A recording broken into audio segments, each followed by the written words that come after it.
Focus Ontario with Sean Mallon.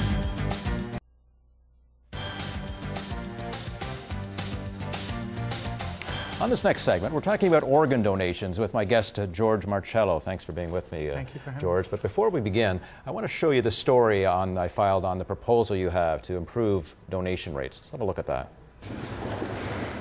It's easy to understand why George Marcello is passionate about the cause of organ donations. 10 years ago, he was within a couple of days of dying before a liver became available for a transplant that saved his life. Do we want to solve this issue or don't we? Because it's solvable.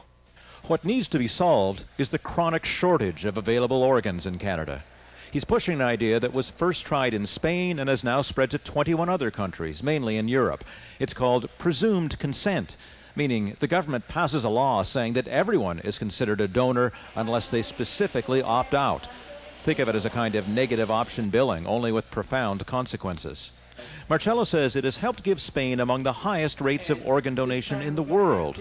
An opposition MPP has introduced a private member's bill calling for presumed consent in Ontario, and Marcello would like this province to be the first in Canada to adopt it. You know, it's working in 22 countries. That's got to give us enough initiative or enough, to let's try it over here.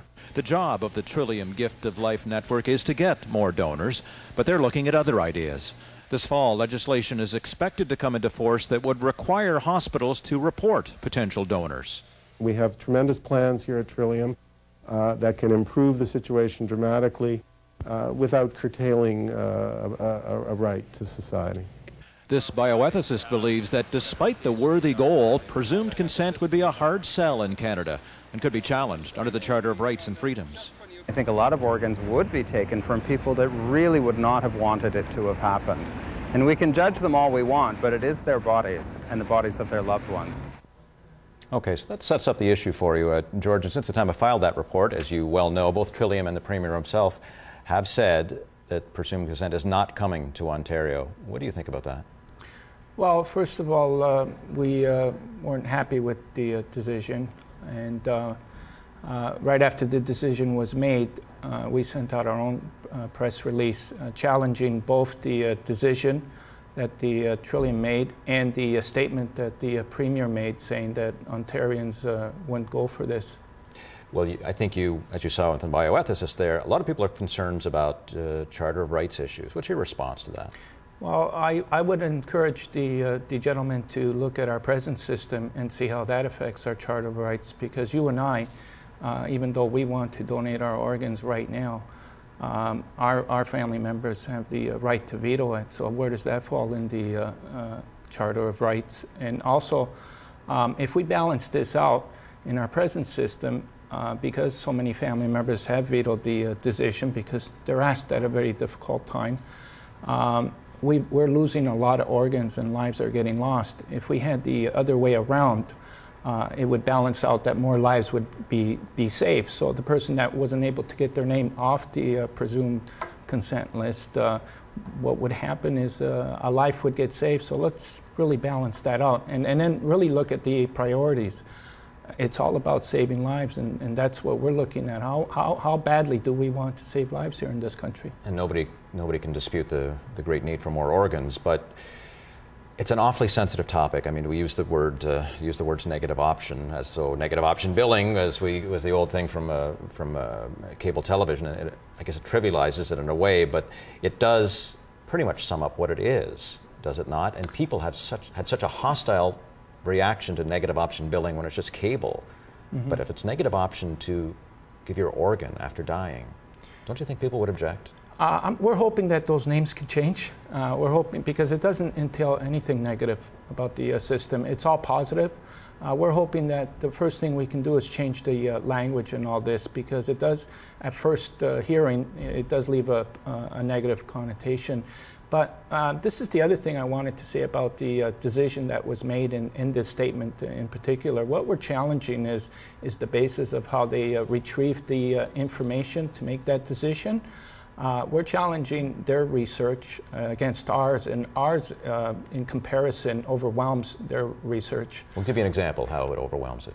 Well, for the past 8 years, we've gone into 100 communities throughout Ontario, and we've talked to people from all walks of life, from schools to old age homes to just the person on the street. We have almost like a direct contact with the people of Ontario. So what we're going to be basing our report, which is going to be coming out very soon, will be on an 8-year research and from 100 communities. In comparison to theirs is very, very, it doesn't even come close to the type of research that we did. So that's the first thing that we're going to... Let me just stop you with that one then and pursue that more. In those 100 communities, did you raise the issue to say that unless you sign a paper specifically saying you do not want to be an organ donor, you will be an organ donor? Did you specifically tell people that? Yes, we did. And the response was? The response, what are we waiting for? Let's get this system on board. There's almost 2,000 people in Ontario. The quicker we would have had this system in place, the more lives that would have gotten saved.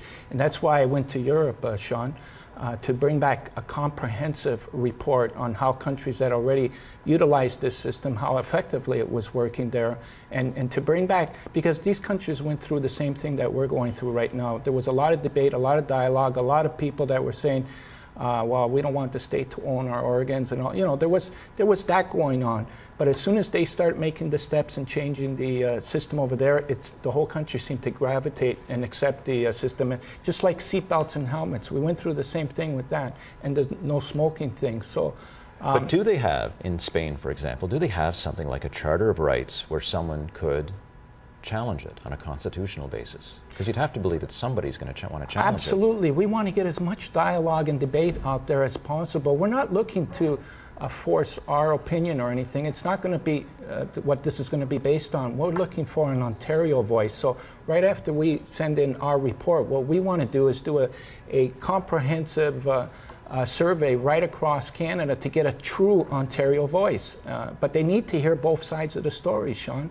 And if they're just hearing one side, they can only make up their mind on what they're hearing. So it's very important that you know, they hear the whole story, the whole picture, and I'm sure that an educated and informed Ontario will make the right choice. And why we're saying that we're confident that they're going to go with this, it's based on 8 years of research that we've have compiled. Let me ask you about what the province is doing. They're talking about being more aggressive in terms of identifying donors in hospitals, requiring hospitals to report potential donors. What do you make of that? Can that be very effective? We supported that, but what we're saying, that's no giant leap. That's only a baby step. Why just stop there? Like, let's maximize the potential. Let's do everything possible. It doesn't just include the presumed consent model, because what I feel personally is that if we did exactly what Spain did, that would probably work here effectively if Ontarians supported that, because there's still the family members that could be approached, but they're more accepting of it at that time, and there's experts that are chosen to talk to the family that know how to deal with the sensitive matter. We have to do a lot better in terms of how to approach the grieving relatives. Exactly. So there's that, and then we also aren't utilizing the heart donations here, which would statistics have shown would increase anywhere between 20 and 30% of our rate. And there's you know, we need more retrieval centers. There's a lot more that we can do to maximize the potential of organs. But what we need to do first is realize that this issue does need more attention than it presently has been given,